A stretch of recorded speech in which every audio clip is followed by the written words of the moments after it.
quero ler um texto para você, que está em Deuteronômio capítulo 20, pode colocar por favor. Então, Deuteronômio 20, Deuteronômio 23, são princípios que regem a guerra espiritual, e você deve ler em casa, com calma, esses textos. Diz assim: quando vocês forem à guerra, contra os seus inimigos e virem cavalos e carros, e um exército maior do que o seu, não tenham medo, pois o Senhor, o seu Deus, que os tirou do Egito, estará com vocês. Quando chegar a hora da batalha, o sacerdote virá à frente e dirá ao exército: ouça, ó Israel, hoje vocês vão lutar contra os seus inimigos. Não desanimem, nem tenham medo. Não fiquem apavorados, nem aterrorizados por causa deles, pois o Senhor, o seu Deus, os acompanhará e lutará por vocês contra os seus inimigos para lhes dar a vitória. Tem muita gente que tem medo de lutar, porque quando olha para o inimigo, vê um inimigo muito maior do que ele.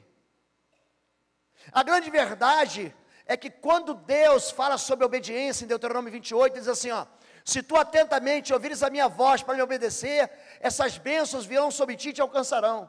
Os teus inimigos virão por um caminho e por 7 fugirão. A promessa de Deus é que Ele seria justiça à sua frente e glória à sua retaguarda. Deus é um Deus que não nos abandona a nossa própria sorte, ao nosso próprio problema. E toda vez que você atende o chamado de obediência, entenda isso. Olha para mim aqui, querido. Você não vai ficar para sempre na 5ª série espiritual. Tem crente que não cresce. Tem crente que não tem musculatura espiritual. Qualquer probleminha que tem, ele desiste da guerra, abandona, tem medo. E Deus tem que tratar o coração da igreja com relação a isso. Gideão, ele é saudado por um anjo. E a primeira coisa que Gideão fala: onde é que estão as maravilhas do nosso Deus que nossos pais contaram? Era um homem com medo. E Deus vai tratando o medo no coração daquele homem, até que ele vai vencer os midianitas com 300 homens, com um vaso de barro, uma tocha e uma trombeta na mão. Querido, só vence batalha quem é obediente. Agora Deus é que nem a gente pega um garoto de 18, 19 anos para servir.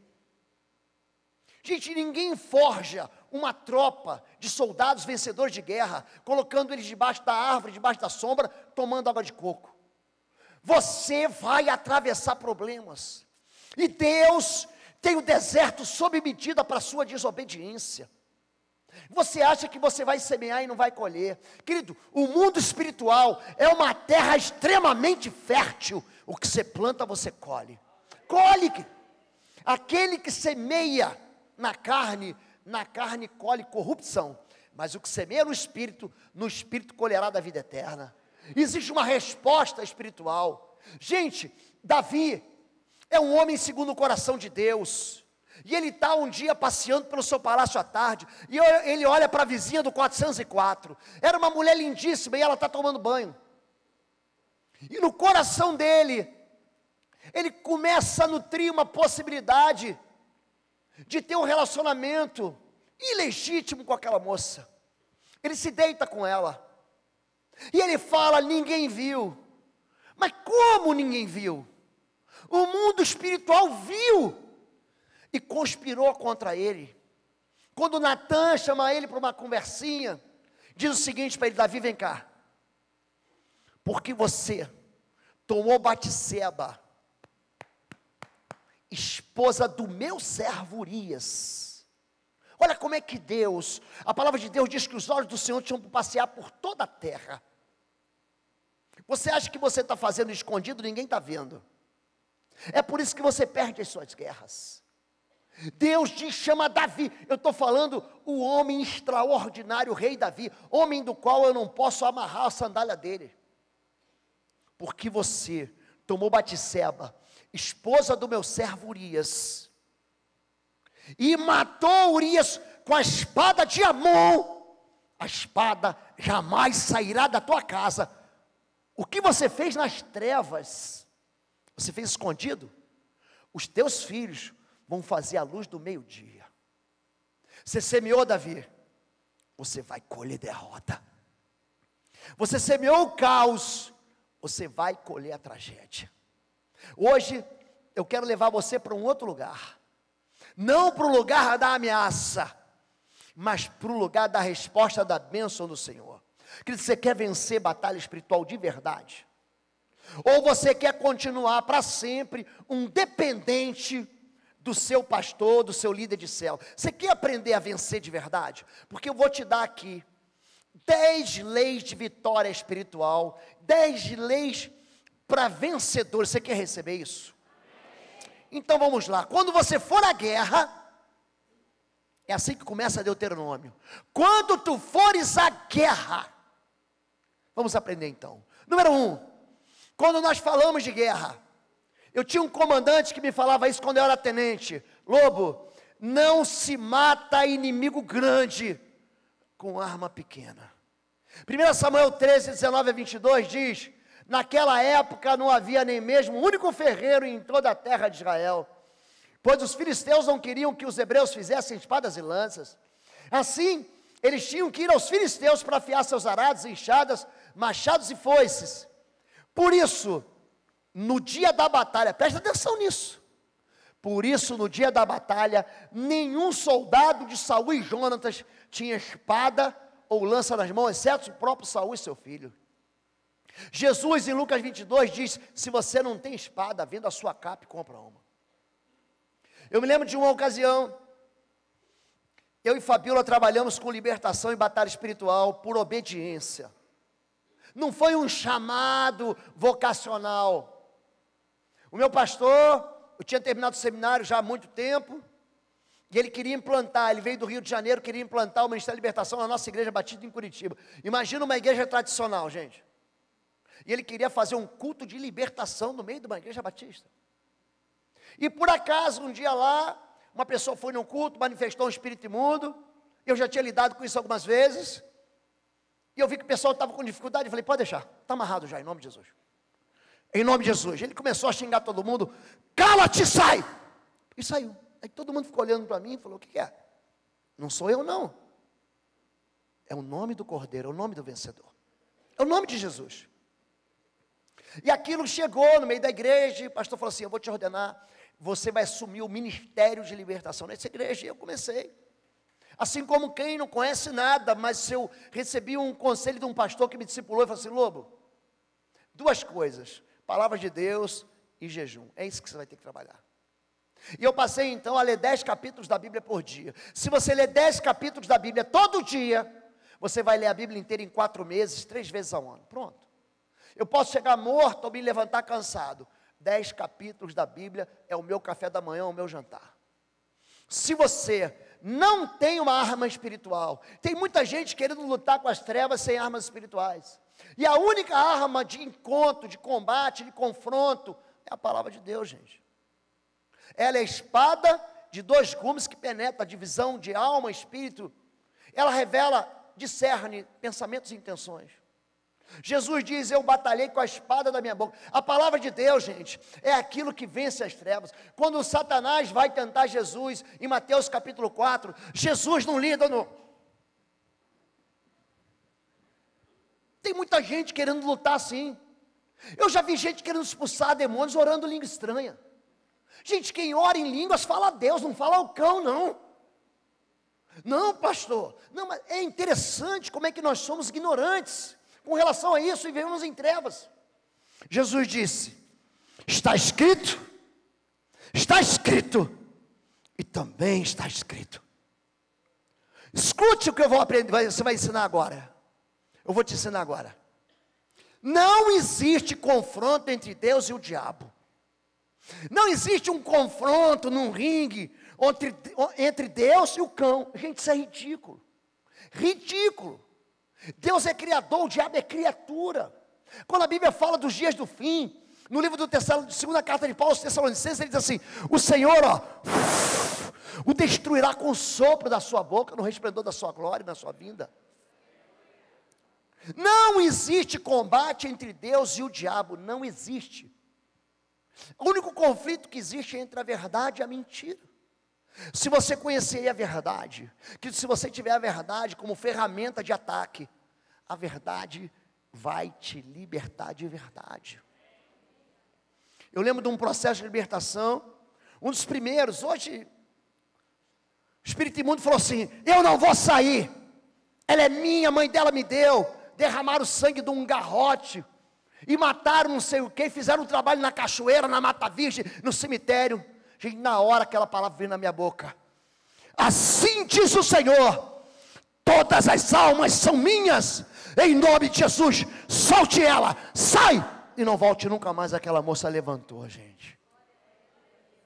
Escute o que eu vou dizer: não se vence, não se mata, não se vence, não se derrota inimigo grande com arma pequena. A única arma poderosa que você tem nas suas mãos, além de você, a sua fé, é a palavra do Senhor.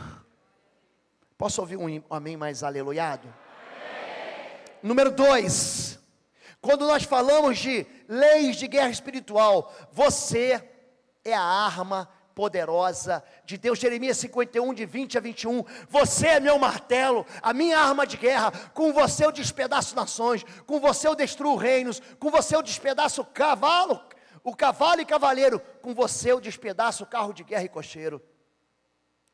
Gente, você só precisa entender uma coisa: você não deve olhar para você como alguém forte. Se humilhe, os humilhados são exaltados. Gente, se você entender que a autoridade que Deus deu para você repousa em você, você não deve ter medo do mentiroso. Ele diz coisas que vão tentar te intimidar. Ele traz ameaças: vou matar teu filho, vou matar tua mulher. Cuidado se você trabalhar no ministério de intercessão, se você trabalhar com libertação, cuidado, porque o diabo vai fazer isso, isso, aquilo. Isso é verdade, gente? É verdade, gente? Isso é mentira, gente. Nós lemos aqui 1 João capítulo 5, nós lemos no primeiro dia aqui, na sexta-feira. O que a gente leu, gente? No sábado, perdão, pela manhã: aquele que é nascido de Deus não anda em pecado, Deus o guarda e o maligno não lhe toca. Você precisa entender que você é a arma poderosa do Senhor.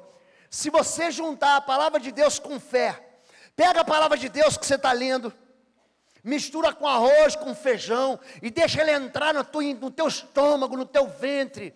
Deixa essa palavra entrar na tua veia, se tornar musculatura, se tornar ossos em você.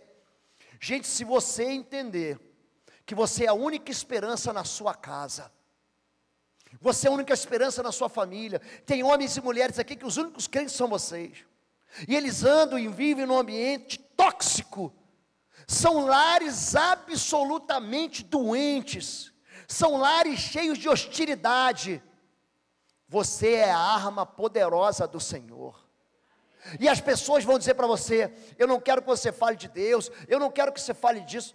Querido, aonde você vai, você leva contigo mesmo o Espírito Santo, chamado de promessa do Pai, chamado de Espírito Santo da promessa, está dentro de você.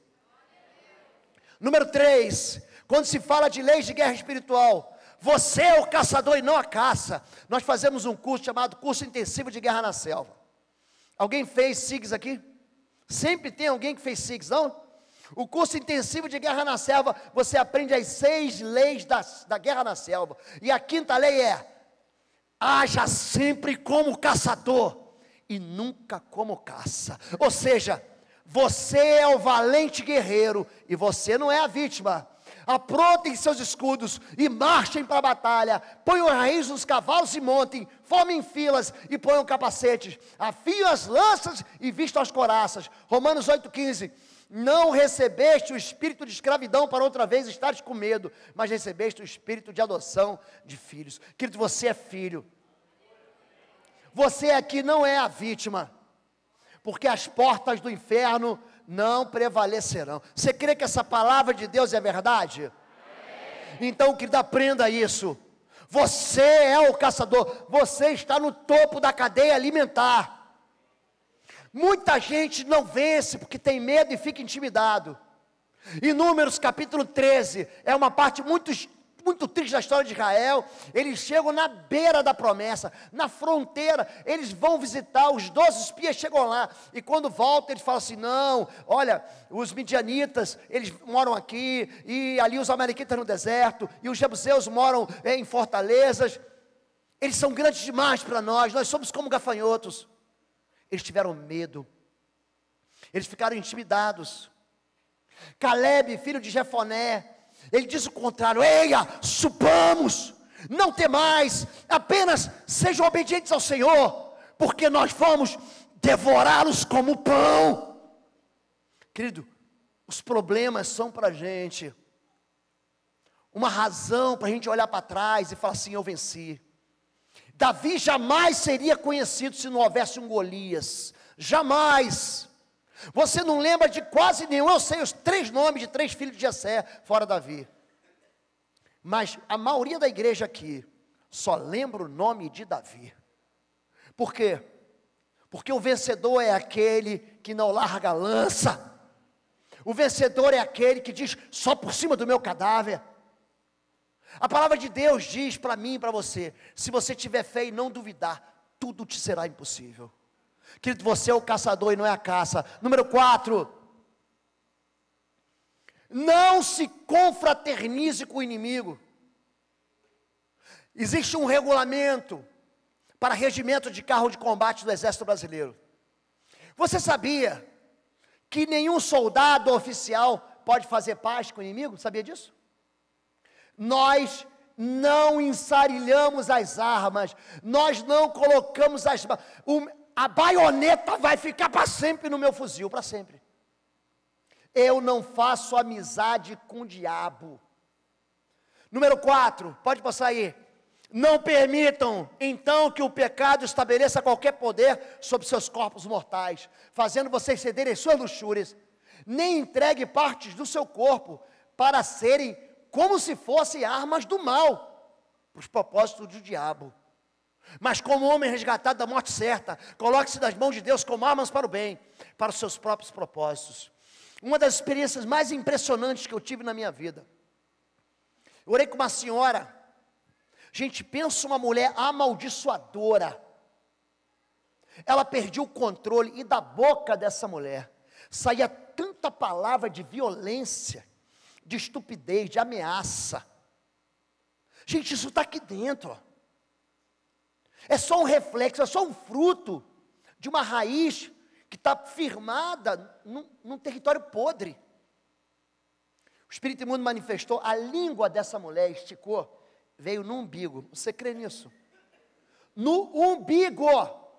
Ela esticou como se fosse uma língua de serpente. Horrível. Tem muita gente emprestando o seu corpo para o propósito do diabo, fazendo acordo. É gente que está vindo na igreja e depois sai daqui e vai tomar passe no terreiro. Eu atendi uma senhora que falou assim: pastor, depois do culto, fui orar por ela. Isso aconteceu 3 vezes comigo. Uma vez aconteceu, eu estava junto com o pastor Dino, de Marília. Estávamos orando por uma senhora. Gente, o braço dela ficou duro assim, ó, pá. A única vez que eu encontro isso é quando o profeta novo vai, eu sempre comparo com a Bíblia. Ele vai clamar contra o altar e o braço do rei ficou duro.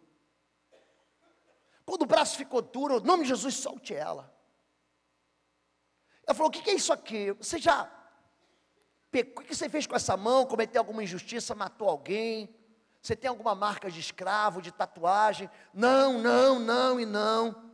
Eu orei por ela. Deus, revela o que foi. Ela era garota, nova, 9 anos, a mãe dela orou para ela fazer psicografia para a avó. Psicografava. Gente, quando essa moça confessou, renunciou a esse pecado, gente, o Espírito Imundo manifestou com tanta violência nela, com tanta violência. Gente, uma moça pequenininha assim, ó, subiu no sofá do meu gabinete e falou assim: você sabe com quem você está falando? Eu sou rainha, meu nome é Jezabel. Manifestou um Exu Jezabel nessa mulher. Uma mulher sofrendo, porque a avó dela transferiu para ela uma iniquidade. Querido, olha para mim aqui. Não se confraternize com o inimigo. Um soldado é proibido, sob pena de ir para a corte marcial, se fizer amizade com o inimigo. E a nossa luta não é contra as pessoas não, hein? Não é o amante da tua esposa, Não é o homem que está te processando. Essas pessoas que são os teus inimigos naturais não são verdadeiros inimigos, são vítimas. Os que te perseguem, Jesus diz, faça bem o que te faz mal, ore pelo que te persegue, abençoe o que te amaldiçoa, não devolvais o mal com o mal, mas faça o bem, porque o Senhor é teu vingador. A nossa luta é com quem governa essas pessoas. Quando você entra na discussão com a tua sogra, com a tua nora, com a tua mulher, você está entrando numa armadilha do fogo amigo. O fogo amigo, quando você vai para a guerra, em vez de matar o inimigo, você mata o seu próprio amigo. Escute o que eu vou dizer para você, querida. O pecado deve ser intolerável na sua vida. Intolerável. Não fique imaginando que você vai pecar e o mundo espiritual não vai saber. Vai saber. E vai te desautorizar e vai te desabilitar. Número 5. Como lei de guerra espiritual, vitória é galardão para corajosos. Josué 9, não fui eu que ordenei a você, seja forte e corajoso, não se apavore, nem desamine, pois o Senhor, o seu Deus, estará com você por onde você andar, pois Deus não nos deu espírito de covardia, mas de poder, de amor e de equilíbrio. Coragem não é ausência do medo. Coragem é você andar sabendo que você está pisando num terreno em que Deus está colocando o chão para você. Não tenha medo de atravessar o Jordão, não tenha medo de atravessar o Mar Vermelho, não tenha medo, o Senhor estará contigo. Existe uma promessa do Senhor, eis que estarei convosco todos os dias, até o final dos séculos. Eu não vos deixarei órfãos, eu não vos abandonarei. Em muitas situações da nossa vida, nós somos desencorajados a desistir. A palavra de Deus diz que Abraão, ele já tinha 100 anos, e ele creu contra a promessa. Gente, o que você espera de um homem de 100 anos? Que ele seja pai? Entra um homem de 100 anos aqui na igreja e fala assim, é um pé na cova, já vai morrer. Mas ele se animou com o Senhor, por isso que ele é chamado de pai da fé. O medo, eu vou falar dele já já. Escuta isso, o medo é fé no diabo. Quando Deus diz para você, seja fiel, e você tem medo, não vai faltar para mim. Tem muita gente que está sofrendo vida financeira derrotada, sabe por quê, pastor? Medo. Você confia em Mamon, mas não confia no Senhor. Você confia em Mamon, mas não confia na palavra de Deus. Eu estava conversando com um pastor aqui, estava num culto, uma pessoa, durante o culto de libertação, manifestou um espírito imundo. Gente, quem aqui não é dizimista? Aí uma meia dúzia levantou o braço. Me traz uma nota pequena aí, que você tem, eu vou te devolver. Ele jogou, gente, o espírito imundo picou aquela nota, e depois comeu aquele rapaz endemoniado. Quem aqui é dizimista? Aí um monte de gente. Me traz a maior nota que você tem. Quando ele jogou assim, aquele homem endemoniado saiu correndo. O corajoso é alguém que ele é obediente, apesar da circunstância ser contrária. O corajoso é aquele que está vendo o mar vermelho. Tem gente que tem fé e pisa e o mar vermelho se abre. Tem gente que tem fé e anda sobre as águas. E tem gente que tem fé e constrói a ponte. Mas quem tem fé e a coragem avança. Vitória, querido, é galardão para a gente que é corajosa. Número 6. Nunca abandone a sua trincheira. Nunca. Nunca. Eu não estou autorizado a desistir de ninguém. Existem quadros que eu enfrento. Eu cuido, por exemplo, de homens que estão dentro da igreja, vivendo transtornos ou vivendo identidades sexuais trocadas. Eu cuido desses homens. Eleazar era um dos 3 principais guerreiros, esteve com Davi, quando os filisteus se retiraram em Paz-Damim, para a batalha. É um momento de batalha. Os israelitas recuaram, mas ele manteve sua posição, e feriu os filisteus, até a sua mão ficar dormente e grudar na espada, e o Senhor concedeu uma grande vitória naquele dia, e o exército voltou para onde Eleazar estava, mas somente para saquear os mortos. Quando nós mantivemos posição, quando nós não abandonamos nossos sonhos, quando nós cremos que o Deus que prometeu é capaz de cumprir, é ali que a lei da guerra da vitória se cumpre. Deixa de ser frouxo. Desculpa a expressão. Deixa. A gente não dá meia volta. A igreja não recua. Quem recua é o inferno. A igreja está estabelecida sob o poder da autoridade, do nome sobre todo nome, que é o nome de Cristo, o Filho de Deus, o Verbo da vida, o Alfa e o Ômega. A igreja não recua. Vitória é para quem não deixa a trincheira. Para você isso pode ser só uma besteira, mas para quem está aprisionado nas trevas, querido, você não sabe como isso funciona. Você não faz ideia como é que o espírito imundo é mau. Ele não respeita criança, ele não respeita velho. Gente, eu vou dizer uma coisa para você. Espírito imundo não gosta de velho, não. Uma vez eu preguei assim na igreja, um velhinho gritou, glória a Deus. Ele gosta de gente nova para poder pecar, para poder gerar podridão, para poder gerar imundície. Porque o espírito imundo habita na imundície, no ódio, na violência, na estupidez, na maldição, na culpa, na vergonha, na amargura, na ausência de perdão, na idolatria, na feitiçaria, nos trabalhos. É aí que ele habita.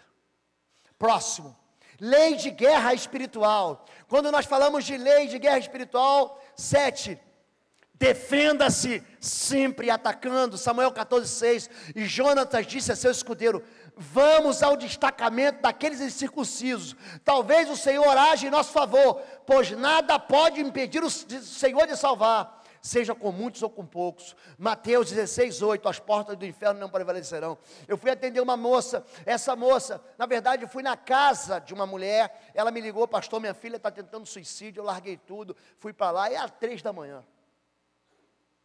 E fui lidar com aquele caos, com aquela confusão naquele apartamento. Terminou, falei assim: amanhã, 9 da manhã, eu quero vocês na igreja. E você começa a ver que a família é doente, quando o pai fala assim: não, mas eu tenho que trabalhar. Eu falei: rapaz, a tua filha acabou de tentar o suicídio, você está preocupado com o dinheiro?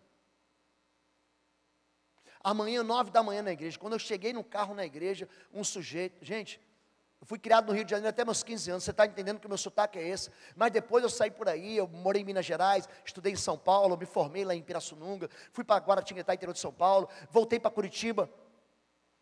Quando eu chego lá, um rapaz muito bem apessoado, roubou meu carro, armado, muito gentil ele, muito educado, deixa a chave, a carteira e o celular. Então leva. Eu fui para o meu gabinete, estava em frente à minha igreja, isso foi na porta da igreja. Defenda-se atacando. Você acha que eu pedi a destruição daquele homem? Senhor, lança fogo e queima ele. Não foi isso que João falou para Jesus? Vamos orar para que Deus mande fogo do céu e queime os samaritanos?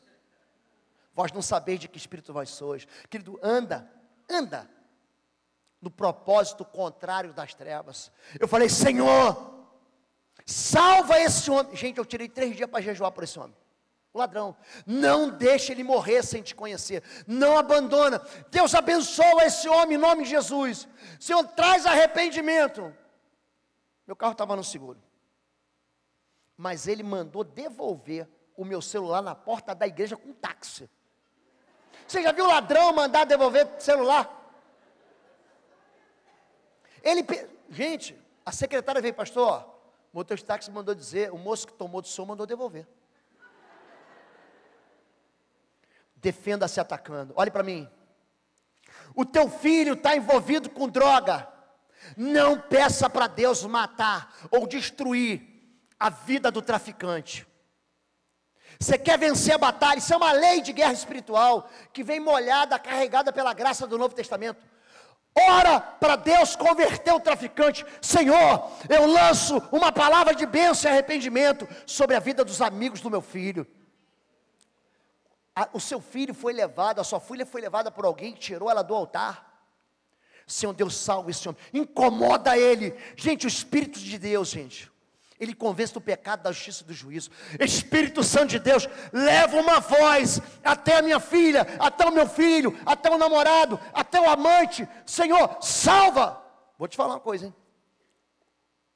Isso é testemunho. O traficante vai expulsar o teu filho da boca. Volta para sua casa que você é crente. Defenda-se atacando, porque a nossa guerra não é contra pessoas, é contra quem mesmo, gente? Principados, potestades, poderes das trevas deste mundo tenebroso e hostes espirituais da maldade nos lugares celestiais. Não é contra carne e sangue. Número 8. O treinamento difícil é que faz a guerra fácil. Todos que competem nos jogos se submetem a um treinamento rigoroso para obter uma coroa que logo perece, mas nós o fazemos pagar uma coroa que dura para sempre. Se você tem um problema grave, se a tua enfermidade é incurável, se você diz, pastor, o que eu estou vivendo é difícil demais, escute, impossibilidade é território de vitória do Senhor. Nós havíamos nos convertido há poucos anos, eu trabalhava no ministério de evangelismo, fui fazer em São Paulo os cursos do Instituto Billy Graham, eles vinham a São Paulo naquele tempo. Eu estava cheio da alegria, eu sempre fui um homem assim, dentro do meu coração tem uma festa. Sabe, tem gente que é deprimido, é triste, meu coração é alegre demais, tudo é motivo para eu festejar. Quando meu filho fez 1 ano, consagrado ao Senhor, meu filho apareceu um câncer nele. Você sabe o que é ter um filho com câncer de 1 ano? Tem pai e tem mãe que perdeu o filho com câncer. O câncer, gente, é uma enfermidade de morte. O câncer, ele mata o corpo, ele vai sugando do corpo a vida. Pior do que isso, o tratamento que ele foi fazer de quimioterapia foi tão forte, que ele teve uma lesão cerebral tão grave, o médico falou assim, tem tratamento, mas não tem cura. Você recebe uma sentença de morte. Mas o meu Deus é o Deus da vida. O seu nome é Jeová Rafá, o Deus que cura. Gente, eu estava muito triste, eu era muito novo na fé. Eu estava lendo os evangelhos até que eu encontro Jesus. Muito próximo a um lugar que vocês vão visitar lá em Israel, chamado Tanque de Siloé. E aquele menino não tinha olhos, desde nascença ele é cego. Jesus pegou barro, cuspiu e fez lodo. E colocou nos olhos daquele moço, falou assim, vai lá e se lava no tanque de Siloé. Escute o que eu vou dizer. Deus fez a mim e a você do barro. Esses olhos aqui vão voltar para o pó, porque são pó. Deus, Ele é pai, não é mãe. Deus não precisou de mãe para te fazer, Ele precisou de barro. E quando eu olhei aquilo, eu falei, é isso. Jesus é Deus disfarçado de filho do carpinteiro. Ele está dizendo, está vendo? O Deus do Gênesis, que fez o homem do barro, está aqui fazendo um olho novo para você entender. Que eu sou a luz do mundo, e aquele que crê em mim não andará em trevas eternamente. Eu falei, é isso. O cérebro do meu filho estava destruído pela quimioterapia. A medula do meu filho estava destruída pelo câncer. E eu fui até um cupim, nós morávamos numa casa que tinha uma fazenda, à beira de uma fazenda. Gente, eu chutei, eu estava de farda com aqueles boots de soldado. Eu chutei com tanta raiva aquele cupim. Eu peguei barro e falei, Deus, está aqui barro, Senhor. Onde tu estava, Senhor, quando o diabo botou esse veneno no sangue do meu filho? Mas eu sei que o meu Redentor vive. E por fim ele se levantará da terra. E aquele dia eu chorei. E fui para casa com o Fabio e coloquei a mão sobre a barriga do meu filho. E eu falei, em nome de Jesus, espírito de morte, espírito de enfermidade, sai da vida do meu filho. Querido, eu vou dizer uma coisa para você. O nosso Deus é um Deus que responde por fé. Sabe por que ele não fez milagres lá em Nazaré? Porque o povo não tinha fé. E quando você exclui Deus, porque a tua ciência, porque a tua inteligência acha que não tem mais jeito, Deus fica de braço cruzado. É por isso que ele resiste ao orgulhoso, mas ele responde ao humilde, ao simples. Querido, se humilha, porque o Deus que curou meu filho, hoje Arthur, é um menino lindo, está estudando nos Estados Unidos, fala inglês, fala espanhol, fala português. Gente, é um menino que é uma bênção. Ele me ajuda quando ele está aqui comigo no Ministério de Libertação na nossa igreja, ou quando a gente viaja. Hoje o Arthur é um presente do Senhor na minha vida. Olhe para mim, querido, não desista, não desista, não desista. Você não pode desistir, você não está autorizado a desistir de casamento, a desistir dos perdidos, a desistir dos enlouquecidos, a desistir daqueles que dizem assim, não tem mais jeito para quem? Para quem que não tem jeito? Gente, eu admiro a medicina e a ciência médica, mas milagre só vem do Senhor. Número 8, número 9, deixe seu suor no campo de treinamento. Bendito seja o Senhor, a minha rocha, que treina as minhas mãos para a guerra e os meus dedos para a batalha. Ele treina as minhas mãos para a batalha e os meus braços para vergar um arco de bronze. Tu me dás o teu escudo da vitória. Persegui meus inimigos e os alcancei, e não voltei enquanto não foram destruídos. Jazem debaixo dos meus pés. Deus é que prepara a gente para a guerra. Para de murmurar. Para de reclamar, para de dizer que a vida é difícil, avance. Pastor, eu estou passando por um momento difícil. O treinamento difícil é que faz a guerra fácil.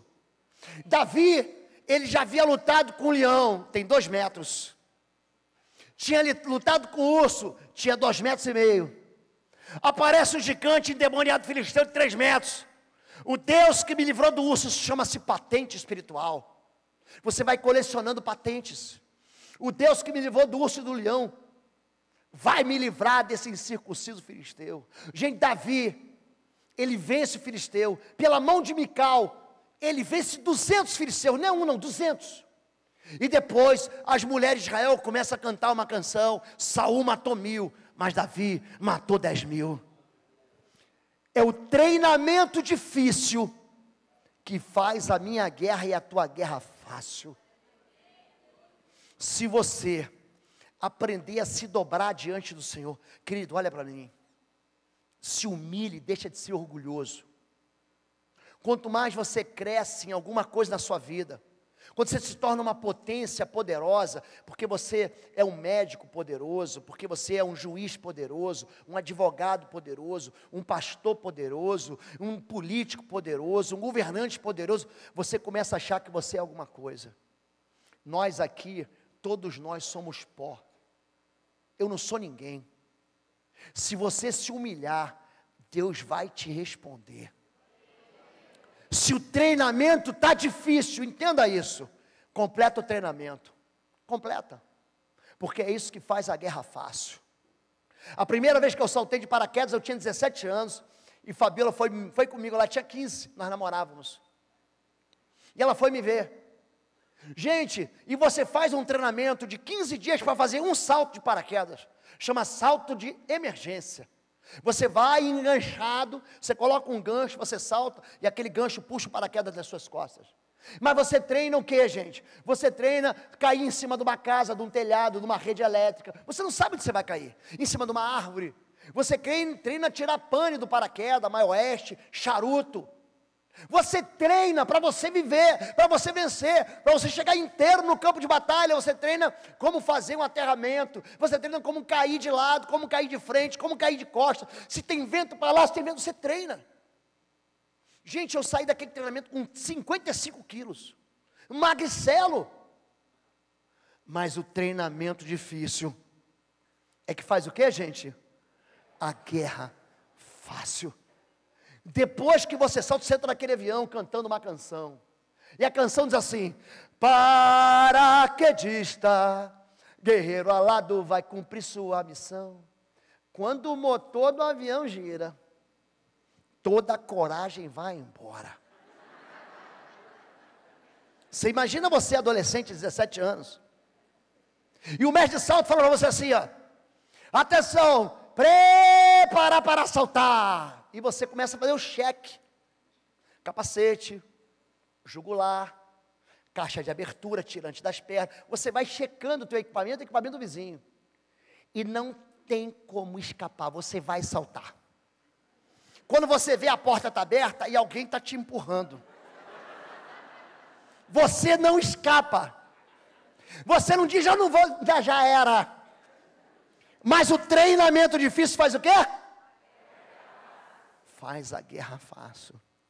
Aquele foi o primeiro de muitos outros saltos que eu dei, me preparando para um combate, para vencer um inimigo, que iria enfrentar, mas sabendo que Deus me daria a vitória.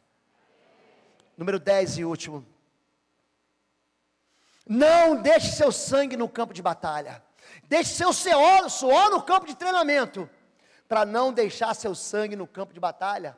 Como caíram os guerreiros no meio da batalha, Jonatas está morto sobre os montes de Israel, como estou triste por você, Jonatas, meu irmão, como eu lhe queria bem, sua amizade era mais preciosa que o amor de mulheres, caíram os guerreiros, as armas de guerra foram destruídas. Você quer cair, querido? Eu te dei 10 lições de lei de guerra, preste atenção. Humildade. Não se vence aquele que é orgulhoso, Satanás. A Bíblia diz, não impõe as mãos precipitadamente sobre o neófito, para que ele não se orgulhe, não se ensoberbeça e caia na condenação do diabo. Entendo o que eu vou dizer, nós não somos ninguém. Mas quando você se esvazia, Deus é tudo na sua vida. Você vai sofrer, sabe o que? Acusações. As pessoas vão falar mentiras de você. Eu sofro isso. Mentiras. Eu vivo uma vida, gente, junto com a minha esposa. Você é casado, você casou no altar, você casou no papel. Viva uma vida sexualmente abundante com a sua esposa, com o seu marido. Você quer vencer batalha? Não deixa a iniquidade penetrar na tua vida e para de se alimentar de pecado. Crente não vê novela, mas o que tem de crente perdido em série de Netflix é impressionante. Um dia me falaram assim, pastor, vê lá o Game of Thrones. Eu fui ver o primeiro. Tem um irmão transando com a irmã no primeiro capítulo, e são 6, 7, 8 temporadas. Imagina o que tem depois. Como que os meus olhos podem ser contaminados? Que você não entendeu ainda. Os olhos são candeia do corpo, são janela da alma. Se os teus olhos forem maus, todo o teu corpo estará em trevas. Você tem que aprender a desviar teus olhos daquilo que te seduz para o mal. Você tem que aplicar o teu coração naquilo que é bom, naquilo que é justo, naquilo que é de boa fama. É nisso que o apóstolo Paulo diz para mim que a gente tem que ficar. Tem muita gente andando nessa vida e vai cair. Quando? Quando acha que pode simular o pecado e não tombar. Gente, Sansão. Onde estava a força de Sansão, gente? Aonde? Aonde, gente? Que no cabelo, gente. Ah, então a irmã cabeluda aqui é forte. Gente, presta atenção. A Bíblia diz assim, então, o Espírito, diga o Espírito do Senhor o possuiu. E ele rasgou um leão novo ao meio, como que rasga um cabrito. Foi o Espírito veio sobre ele, e ele pegou uma queixada de jumento, e ele matou 1000. O que aconteceu com Sansão? Sansão foi a maior dor de cabeça, o homem que foi chamado para o Ministério da Libertação. Gente, e a derrota dele é terrível, ele não podia ver uma mulher, sabe por quê? Ele viu uma mulher, ele ia nocaute, ele beija a lona, ele se transa lá com uma mulher feliz, se casa com ímpio. Gente, aprenda isso. Isso não é um radicalismo evangélico, isso é Bíblia. Não se case em julgo desigual. Malaquias capítulo 2 diz assim: Judá fez o que é mal aos olhos do Senhor e profanou o santuário do Senhor, se casando com a filha de um Deus estranho, de um demônio. Judá, gente, termina a história dele se deitando com a própria nora Tamar. Esse homem chamado Sansão se deita com uma mulher intiminata. Ele transa. É essa palavra que é o peguete, é o ficante. Ele transa, eu fiquei com ele. Ele transa com uma prostituta em Gaza e se apaixona por uma mulher do Vale de Sorek chamada Dalila. Ele está brincando de ser derrotado. Um homem que anda por fora, ele é importante. Por fora ele é celebrado. Por fora todo mundo, olha, ele é autoridade. Olha, ele é o professor. Olha, ele é o pai de família. Mas por dentro, ele vive derrotas interiores. E ele é incapaz de pedir socorro. Sansão é um homem que vai quebrando os votos dele com o Senhor. E de repente, ele fala, mais uma vez sairei como dantes. Mas ele não sabia que o Senhor o havia abandonado. Sabe como é que Sansão terminou, gente? Girando o moinho. Sabe o que é girar moinho? Vou girar moinho para você ver, ó. É gente que anda e não sai do lugar. Perdeu o propósito da vida. Para onde você está indo? Sei lá.